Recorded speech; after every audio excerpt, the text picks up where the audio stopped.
Okay, hot take. I have had more than one patient this week, and this is not an unusual week. This is a typical week. And I just feel like that message needs to be gotten across, and maybe we're not hearing it enough on social media, but you are not responsible for educating your healthcare provider about the current evidence base concerning perimenopause, menopause, and postmenopause.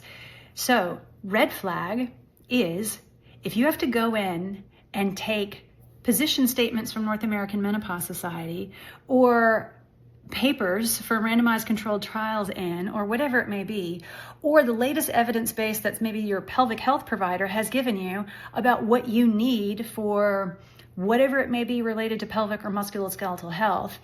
If you have to take that information into them and argue with them and you get pushback from them about what is clearly evidence-based, you need to fire them. You need to find a new provider. Now, there's always the argument, well, I can't afford that. I don't know any other providers, etc.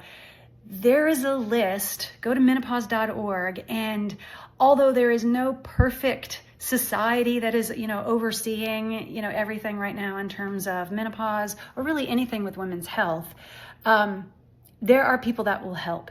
You can DM me. You can go to menopause.org and find those menopause-literate providers. Now, will every single person on that list be menopause-literate? That's questionable, and that's where you have to ask.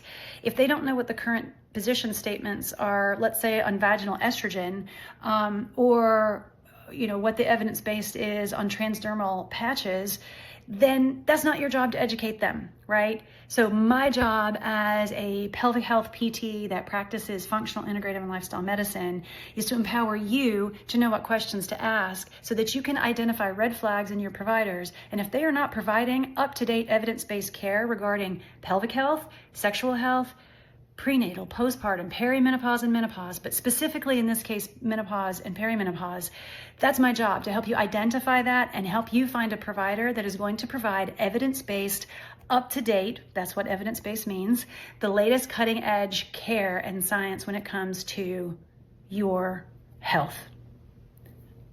The bottom line is, you should not have to educate your healthcare provider on the treatments that you need and that are supported by the evidence base when it comes to perimenopause, menopause, and postmenopause. Rant over.